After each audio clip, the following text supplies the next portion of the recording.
Newsfirst, Newsline Prime with Araz Shaukat Ali. And hello there, this is Newsline. Unfortunately, it's not live, as always, but it's a recording.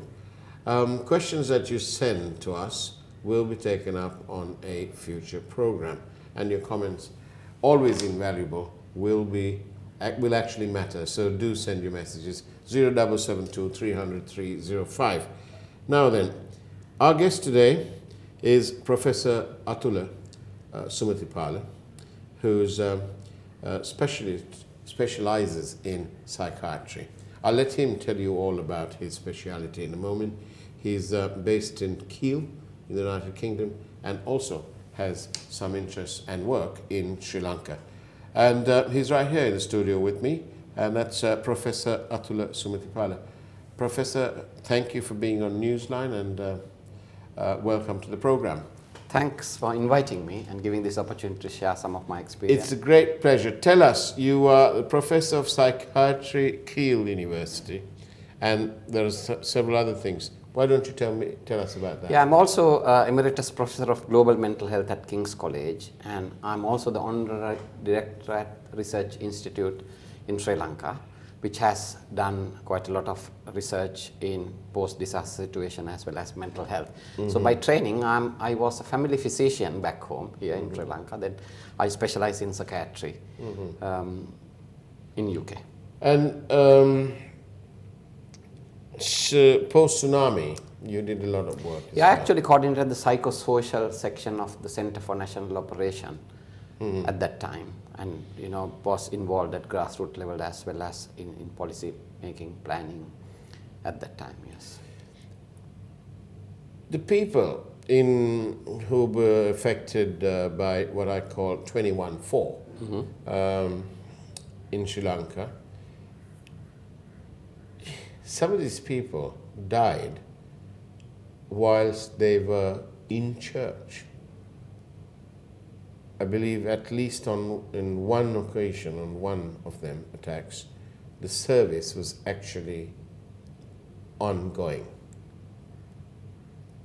They were there to pray, and they lost their lives. Post the situation, how did you, as a psychiatrist, as a professor of psychiatry, how do you begin to explain to people, the survivors, the families, and so on, people who lost their lives, their parents' lives, and so on? How do you begin to balance? How does one? I think the question I'm trying to ask you is, how do you sustain your faith when the adversity has been so severe? Yeah, it's so ironical it happened because post-tsunami, we did a piece of research in Galle where we found out Sri Lankan people cope by investing on religious faith, whether they believe in Prophet Muhammad or Jesus Christ or Buddhist. And that's how they coped. They rely on karma, and that's how they came into terms with.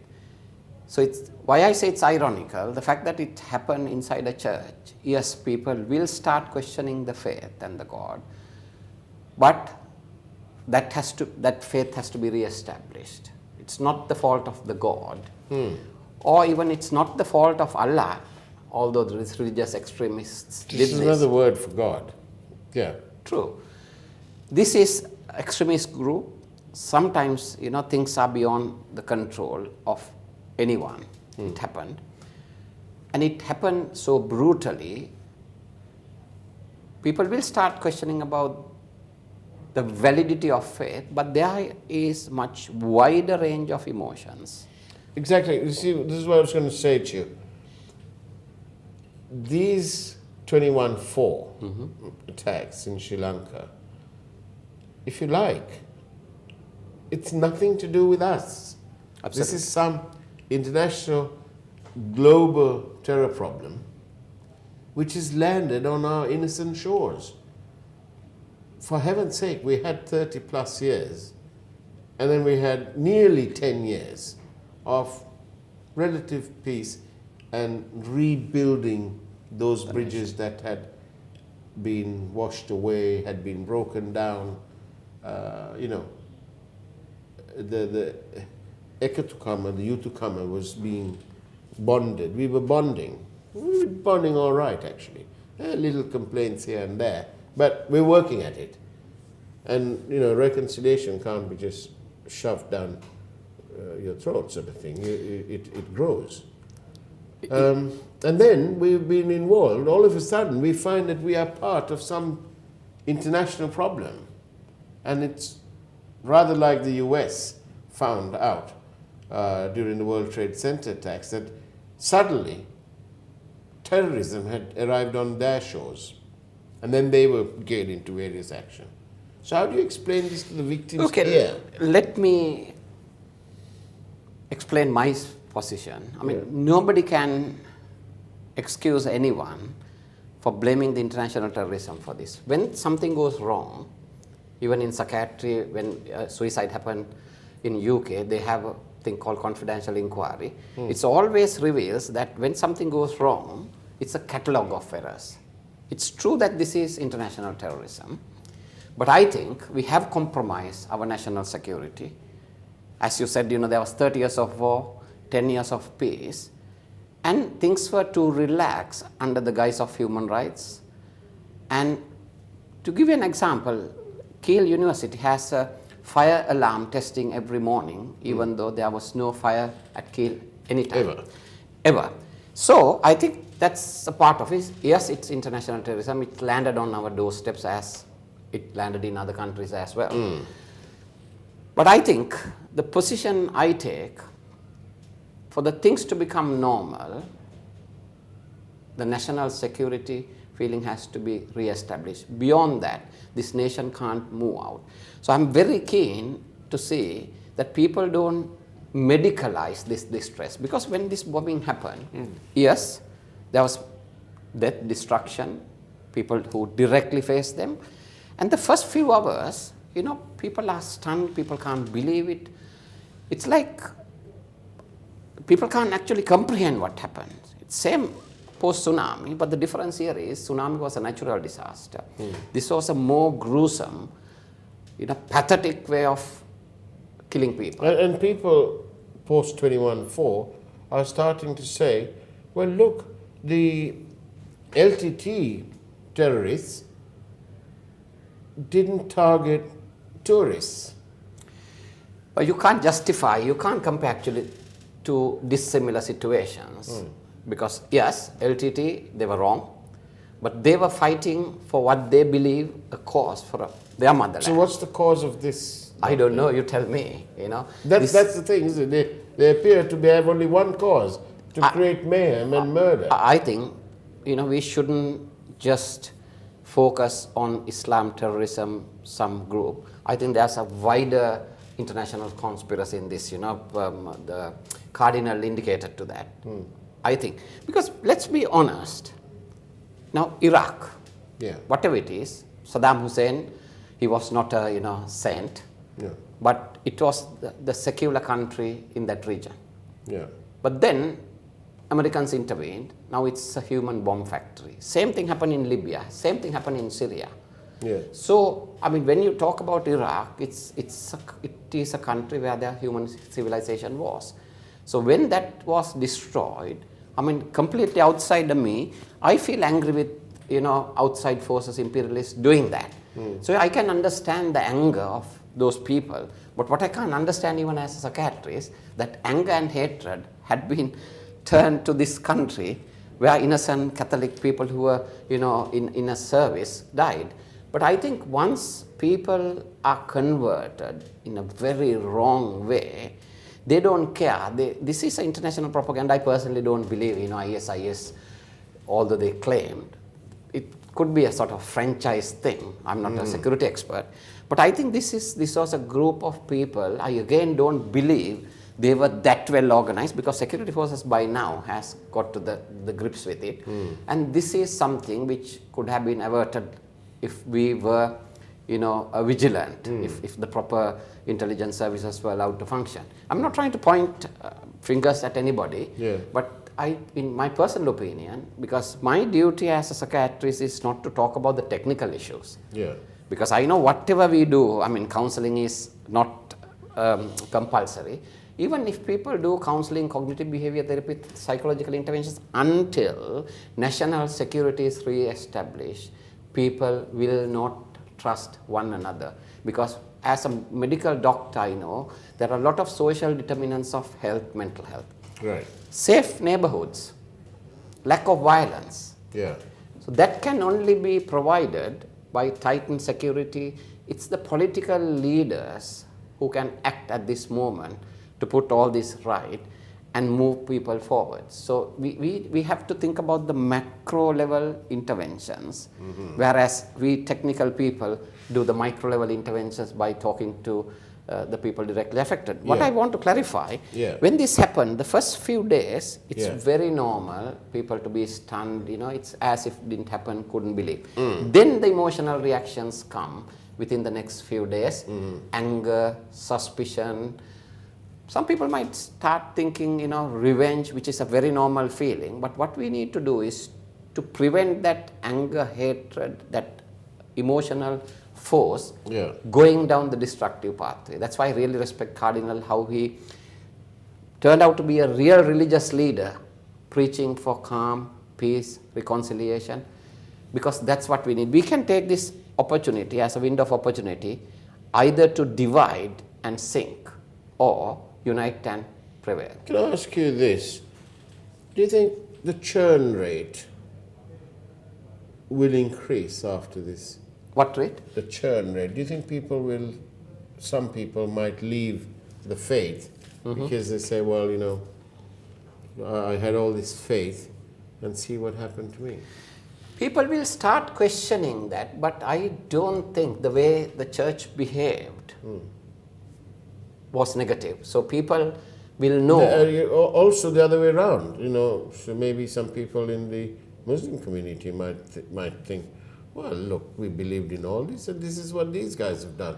I have no faith anymore. No, I think what do you, my advice to them, they say, I have no faith anymore. No, rather than blaming the God, what people should do, okay, if we refer to the Muslim faith people, a small extremist group has used the religion as an excuse to do a massive damage to a nation.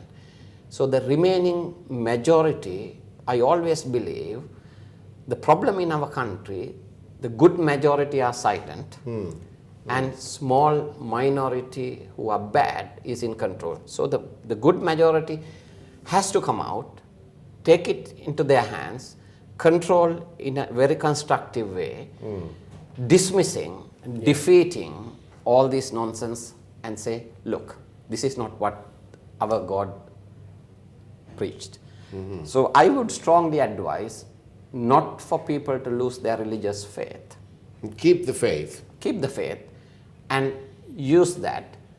Don't blame. How does one sustain the faith? No, it's difficult, but it's the hands of the clergy to do that, and I have absolute confidence about the Catholic Church, because what happened after that, yes, I mean that's something which few priests couldn't stop. But the way they behaved, the immediate aftermath. Now, for example, Sri Lanka has the infrastructure to face any of this. You see, all the physical damage, death was handled very well by the hospital people. And the church did the right thing, security forces did the right thing. So disasters happen, whether they are man-made or not, but it's how we react. So as a nation, I think, post-tsunami, before the foreign interventions came, people in the vicinity intervened. It was same in this time as well.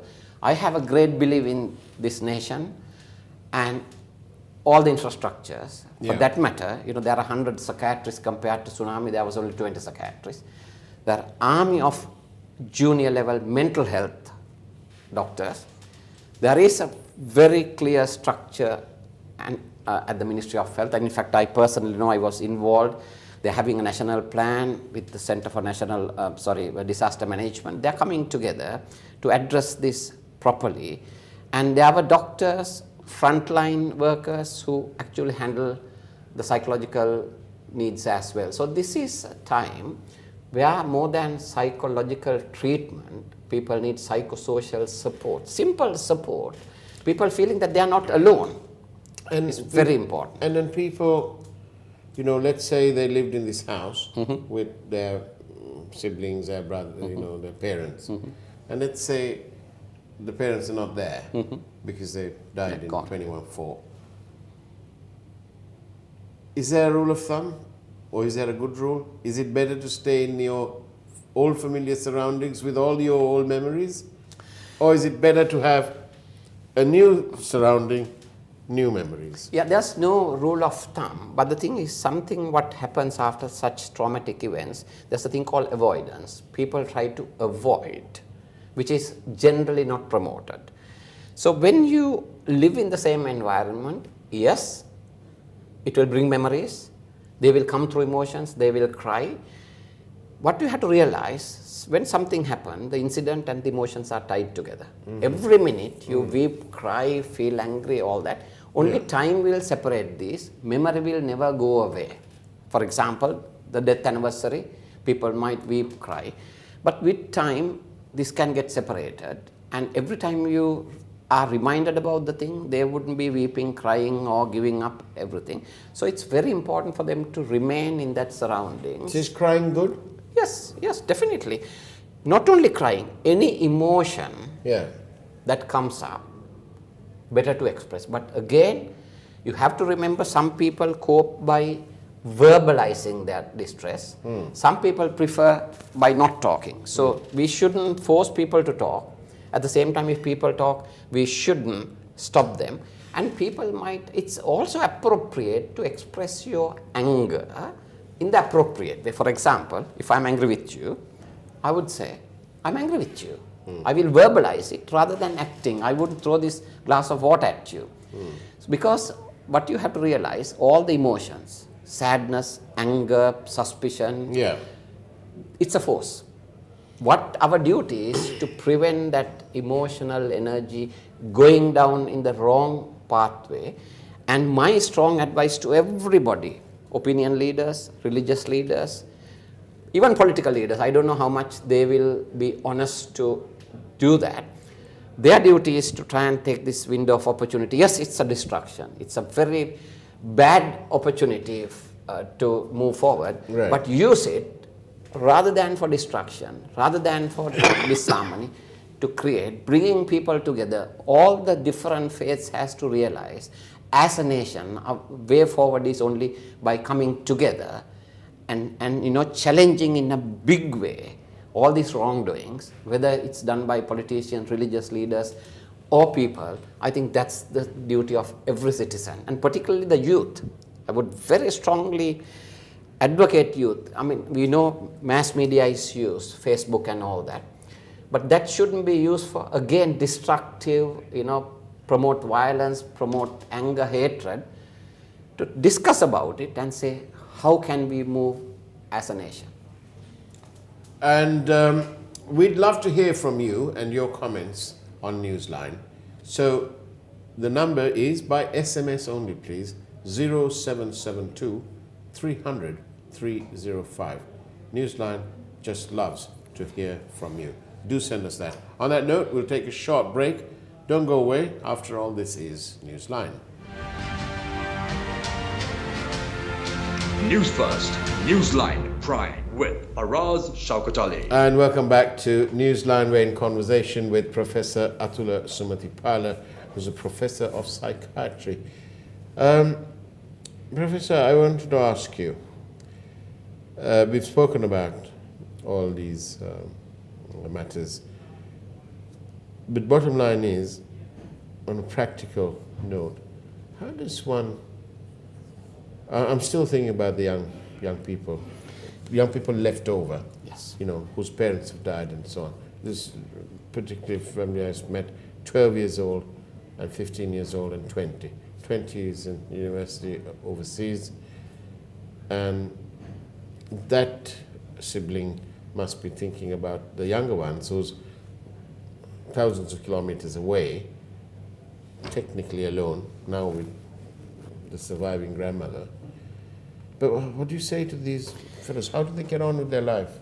I mean, put it this way, they are in a vulnerable position, true. However, people have what we call resilience. So you have to invest on their resilience for them to move forward. And you told me before that this particular girl who came has taken the responsibility. What happens in these circumstances is people lose control. Yeah. But I'm so glad to hear that the surviving teenagers are taking control of their younger brothers. Of course, they will be faced with a huge challenge ahead, coming into terms with start with. Only time will heal. Then they will have to go through numerous challenges, financial, psychological, social. However, having said all that, with support from immediate family members, relatives, the whole society, they should be in a position to move, because clearly research has shown a great majority of people come over this and sometimes bounce back even much stronger in a way to face these challenges and get on with their life. Yes, their damage, their losses will never come back. For example, this family, mom and dad will never come back.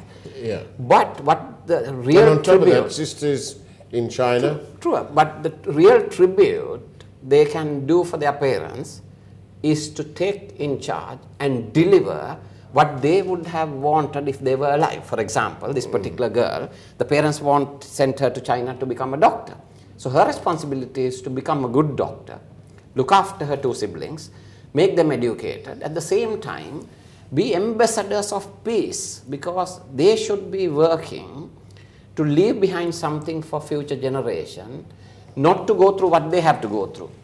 In You fact, understand? the young lady told us that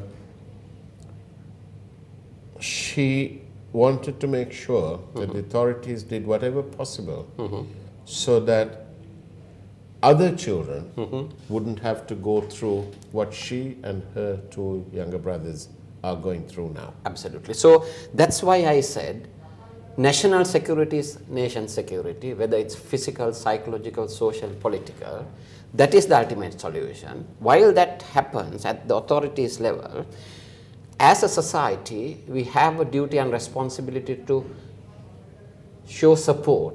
When I talk about support, it's not just providing individual material or psychological support. When I say support, returning to normality. For example, now a lot of people are talking about abolishing Vesak festivals and all that. No. Yeah. We should defy. The order of terrorists is to disrupt ordinary life. And our counter should be the opposite. To return, as soon as possible, to return to normalcy, do whatever we do. Reopening schools are absolutely essential. However, to do that, there should be a national security established, confidence building of parents, the nation. So all these boil down to finally. So would I be right in openly defying the terrorists? Absolutely. By having more pandals, more Vesak kudus, more light, because it's another way of saying you ain't going to change me with your deviant methods. Absolutely. If the motive is to frighten people, confine them to their houses, the right thing is to do the opposite. I got out just after the incidents. I went away because death can come to you at any time, either natural way or unnatural. So does one have to become a fatalist? No. What we have to do is to go on with the normal life and move forward and be courageous. But everybody may not be able to do that. So people who are stronger should walk their talk. Particularly politicians. I heard some politicians were saying that they didn't even go to their ministries.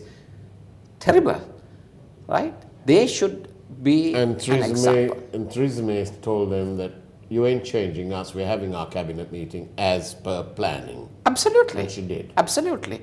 So, everybody has to think how to move forwards, how to take this opportunity to defy what the terrorists want. So, the Muslim community leaders, peace-minded Muslim community has a huge role to play here, defeating these extreme tendencies.